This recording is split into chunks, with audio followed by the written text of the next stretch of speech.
नमस्कार मु इप्सिता आज पुणी थे आपण गोटे नुआ रेसिपी नहीं पलि आदि आपण मैंने एपर्यंत मो चैनल को सब्सक्राइब करना तेज सब्सक्राइब कर दिंतु एवं मो रेसिपी गुड़िक भल लगुले लाइक कमेंट शेयर निश्चय करूँ।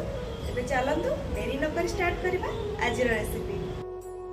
मु आज आपण मानक गोटे नुआ रेसिपी नहीं आसी सेटा होची दोसार बैटर। बाजार रे निश्चय डोसा ट्राए करिचु। आज सेही डोसा मु घरे आपण मानक ट्राए करके देखिएबी। डोसा बनैबा पई तार मेन होची डोसार बैटर। डोसार बैटर जदि आपण माने परफेक्ट बनैबे ताले डोसा मध्ये परफेक्ट बनिबो। तेबे चलंतु स्टार्ट करबा आज रेसिपी।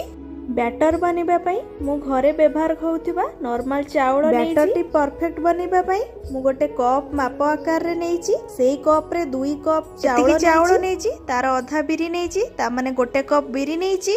हाफ कप चूड़ा नेइची। चूड़ा दबा द्वारा डोसा टी चना डाली लागि थाए। चना डाली डोसा को क्रिस्पी एवं गोल्डन ब्राउन कलर करबा पई हेल्प करि थाए। बैटर टेक को फर्मेंटेशन ने हेल्प करबा पई हाफ टी स्पून मेथी दाना नै 4 रु 5 घंटा मु पानी रे भिजे देथिली। मेथी दाना को अलग पात्र रे भिजे की रखिबे एवं ग्राइंड करबा समय रे मिक्स करि देबे।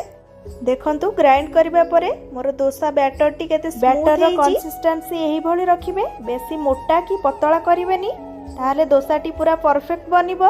एबे 7 रु 8 घंटा मु बैटर टी को रखि दउची। बनैबा पई मु एबे पैन को गरम करबा पई देइची। पैन टी को एबे भलो भाबरे गरम करबा पई 2 रु 3 मिनिट छाडी दउची। भलो रे गरम हे जिबा परे गैस रो फ्लेम टी को लो करि देबे एवं डोसा बनैबा स्टार्ट करिवे। ओठी गोटे टीस्पून ऑयल रे डोसा बनौची। बेसी ऑयल देले डोसा भलो हबनी। देखंतु मु डोसा बनैबा एबे स्टार्ट करि देइची। डोसाटी जेते पतला हेबो सेते खाइबा पई टेस्टी एवं क्रिस्पी लागिबो। सेथिफाई मु बैटर टी को जेते पारुची पतला करिकी बनैबा पई ट्राई करूची। एई टाइम रे गैस रो फ्लेम टी को मीडियम रखिबे। गोटे मिनिट परे टिके क्रिस्पी लागिबा पई तार चारि साइड रे मु टिके ऑयल ऐड करि दउची।